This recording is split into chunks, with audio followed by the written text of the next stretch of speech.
What's up, YouTube? Listen, I apologize to Mr. CBMG because we were supposed to do a live today, and I told him that we would do something later in the day. I had a lot of things to do earlier this morning around my house, and then I got home and I started watching some YouTube videos, which is cool. And then,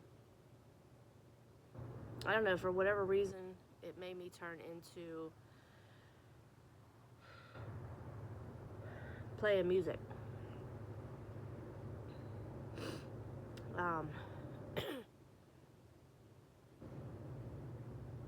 I just wanted to let y'all know this video is raw and uncut. Like, there's no, like, editing, there's no filters, like, no nothing on here. It's just me. As many of you guys know from my videos that August 22nd, I lost my mom.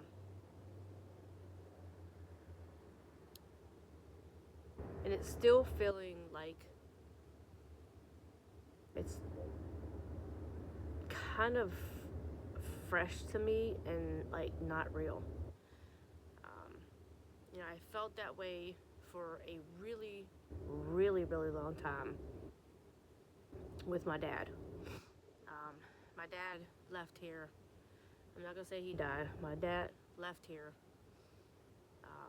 March 14th of 2013.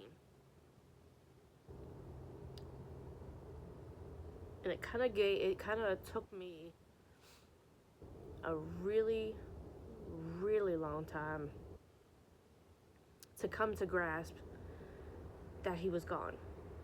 And, you know, me going over to their house and him not being there, it gave me a different kind of vibe. Like, it felt off. And it made me not even want to be over there. So I convinced my mom. I convinced my mom to move with me. Now, you know, people with the same like minds, they kind of bump heads, okay? So my mom was with me for a little bit, you know, and it kind of got a little bit too much for me. So I asked her to leave. I asked her to move out. She did. We didn't speak for a little bit. But you know, if none of y'all know, but if you are a family or a friend of mine off of YouTube, y'all already know that me and my mom was like this. Okay? No matter what, I was always there for my mom. I always did everything I could for her, because I know she had nobody else. Her and my brother and sister's beef, like, I'm not going to disclose that, but, you know, it was what it was.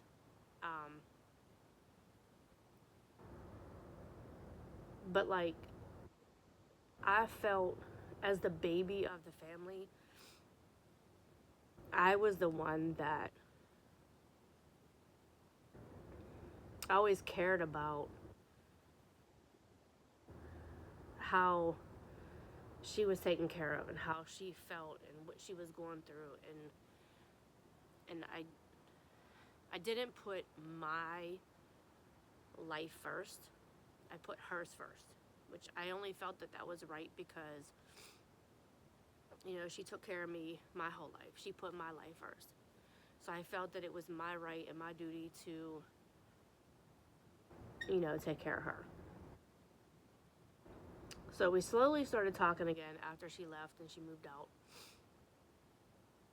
You know, she was bringing stuff over, you know, for the kids and stuff like that. But we slowly started talking again. Slowly started getting. I'm sorry, y'all. I was up early. We slowly started getting back to the status that we was before. She was going. I'm not gonna do details of everything because it's too long, but she was going back and forth to the hospital and the nursing home quite a few times. She went in to the hospital one time. She went to the nursing home for like 2 to 3 weeks. She came home. She fell, had an issue, went back to the nursing home, stayed for a couple months, came home. She fell again, had problems. It was more problems, and she went back to the nursing home, stayed for like 6 months, maybe 7, maybe 8, around there. I don't know. It was confusing. But then she came home again. And I finally told her, like, she had a 2-bedroom apartment. And we made sure we brought, like, her bed downstairs, had her, you know, little mini refrigerator, things like that. Everything that she needed, like, if I wasn't there, she had it. She still needed me to come over to give her breakfast, lunch, and dinner. So I did that for a while. I was using her vehicle. You know, she said it made no sense of my vehicle just sitting here. She said just use mine. You know, if I need, to go to the store or to the pharmacy or, whatever. Just use my car. So I did. And, with that, caused a little bit of conflict because then it came to that if something needed done to the car, that I was held responsible for it. And to me, I didn't feel like I was putting the gas in it and stuff like that. And, I was paying to get the oil changed and things like that. But I didn't feel like I had to pay to get the vehicle maintenance because it was still in her name. I was helping her, pay the car insurance and stuff like that because I had the car. So it kind of caused that little bit of conflict there, but, we let it pass. And then it came to the issue that it was going into close to the summertime. It was coming in close to the summertime to where I was doing a lot more things and recording, YouTube videos and stuff like that a lot more and going out and doing things. And like, I literally really had to just focus on myself. And I think that she didn't like the idea that I wasn't able to be there 3 times a day to give her breakfast, lunch, and dinner. I would go over every Monday. I would prep all her meals for the week. So when I come over, I just throw it in the microwave, heat it up. I would make her chicken, like anything that she wanted. I would spend like 2-3 hours over there.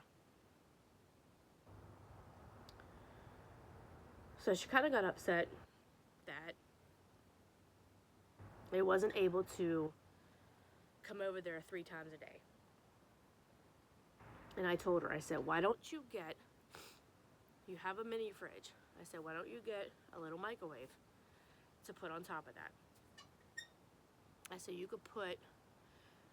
I could make you, for the week, I can make you some, sandwiches and stuff like that, chipped ham, bologna, whatever she wanted. I said, I could make all that on a Monday. I said, I can come over, give you breakfast. I said, and you would have, whatever it is that you needed in the refrigerator to heat up throughout the day. She kind of got upset and she was like, no, she's like, you need to be here when I need you to be here. And I said, listen, I said, I have a life too. Like, I felt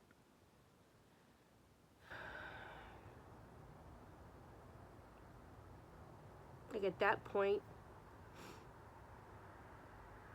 I felt really bad because like she didn't have anybody. And I felt really, really bad because like she was lonely. She didn't have anybody. Nobody to come see her during the day. So my presence there, that 2, 3 times a day, it helped her. And I don't, some people say that I'm selfish for doing that, but there's other people that say, you're right. You do have a life, that you do have to focus on yourself. You do have to, have a life of your own. But that, like, to me, in my mind, I just felt like, she took care of me for 18 years. I felt like it was my duty, that I was supposed to take care of her.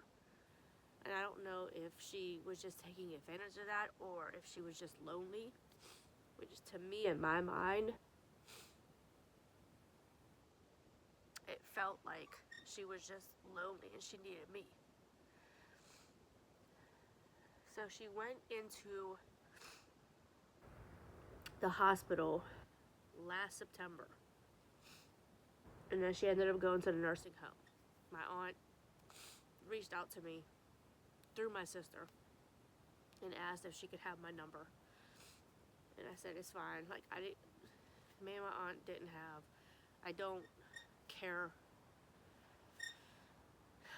to disclose anything about that, but like, I contacted her and I had a relationship with her because of my mom. I don't have hate towards anybody, but I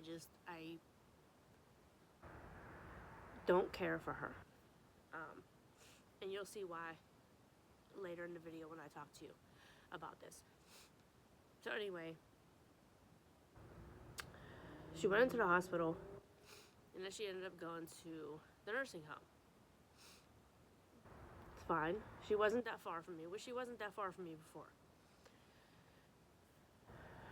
So I started going over to see her every, like, Saturday, every Sunday. But the weekends is when I really can do things that I need to do and, just do me. So for the first, like, month or so, maybe 2, well, actually, no. For the first couple months, I was going over there to see her.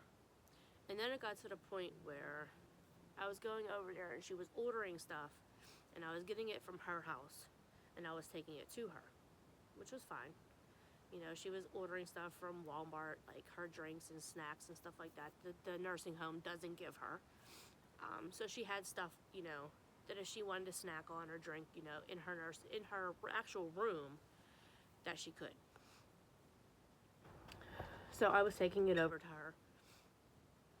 I was putting everything away, fixing everything the way she needed to.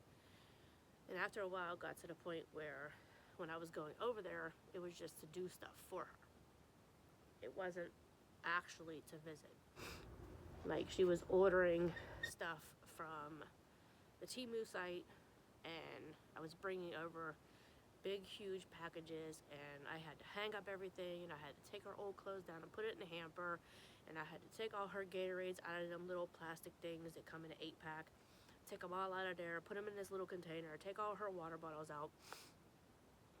And I got to the point where I was just like, I'm coming over to do work for you, to not actually visit you. So I didn't fall back from going to visit her, but it was like I was going to visit her every other weekend. That's making me think of that Reba song, every other weekend. But anyway, so I was going over to visit her like every other weekend. And then it got to the point where it was just like, she was getting really mad, and, we fell out. I'm not going to disclose why we fell out because it's personal business, but we fell out in like April. And we didn't talk. She was texting me, and I was texting her back. But it was kind of like we were exchanging whatever we needed to exchange, and that was it. And then it came to where it was going into believe it was like late July, beginning of August, that my aunt finally texted me. And she said, hey, just reaching out, your mom wants to see her kids. All 3 of you guys. Right away, I was like, what's wrong? Like, one, you haven't talked to my siblings in years. You want to see them. Something's wrong. So I reached out to my sister and my brother, and I was talking to them about it. And they made peace with, not having anything to do with her. No, like, remorse or anything like that. But they just were at peace. And I texted her back and I said, what's wrong? And at that time I was working at the daycare, which you guys seen in my videos, that I was headed to work. But I said, what's wrong? I said, I worked the rest of the week. I said, I can't get there until maybe Saturday or Sunday. And she said, oh, she's okay. She just wants to see you guys. So I was like, okay, is this like a scheme to try to get back in touch with us, or, to reel us in? It's just, if you knew how my mom was, and I'm sorry to speak on you, but if you know how my mom was, she was all about her. She wanted the attention. If she wasn't scared to tell you how she felt, she didn't care if you hurt your feelings. Which is kind of a good thing, but not a good thing. But like, it was weird. It kind of set off the little vibes in my head, and I was just like, like, if she's okay, then why does she want to see us? Because we're not even on speaking terms. I love my mom to death. I always will. I still love her. But I was just like, I said, okay. I said, maybe I can come see her Saturday or Sunday. She didn't even respond to me. So I was like, okay, obviously something ain't that bad, because she would have said something back to me.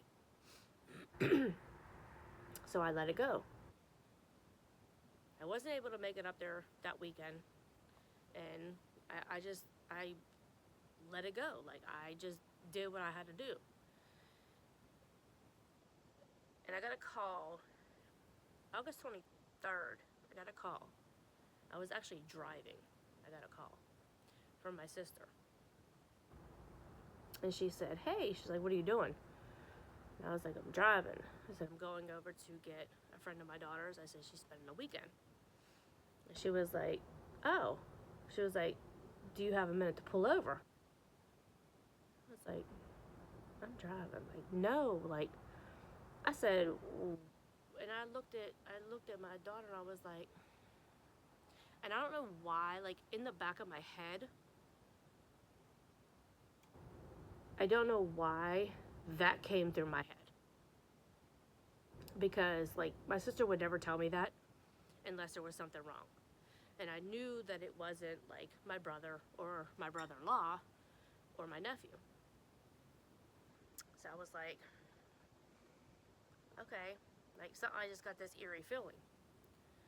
So I pulled over, and that's when she told me.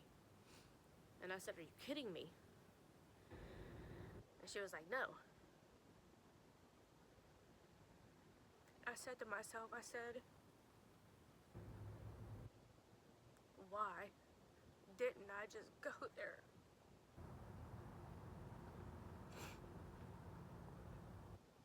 I literally was not that busy. I just do my vlogs like I normally do. And I couldn't spend an hour or two to go see her. And like to this day, I like literally, I hate myself for it.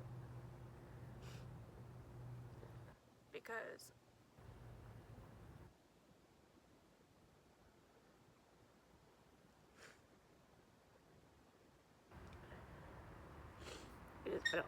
I'm not that, I'm not that type of person to do that. And if anybody knows me, I'm the baby of the family. I'm the one that actually cares what people think and how people feel. And I know I shouldn't do that. I know I should, worry about me and me only. But that's just how that's how I was raised. I was raised to always care and always respect, my parents. My phone's about to die, y'all, but I'm gonna end this now, but I don't know, y'all. Please give this video a big thumbs up. Comment below. Let me know what you guys think of the video. Also, if you guys can, subscribe to the channel. My super thanks is open. If you guys wouldn't mind, donate to the channel. I would greatly appreciate it. My Cash App will be in the description. I don't ask for nothing, y'all, but I just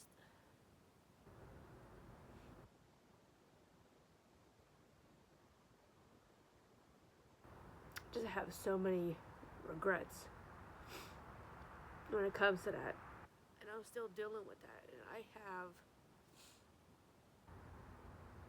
it going and replaying in my head. And I still have yet to go see her at the cemetery.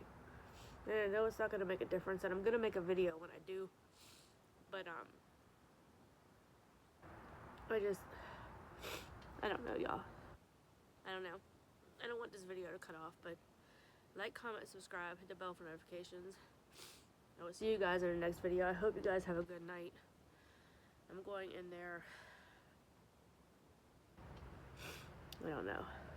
Alright, y'all. I love y'all. Have a good night.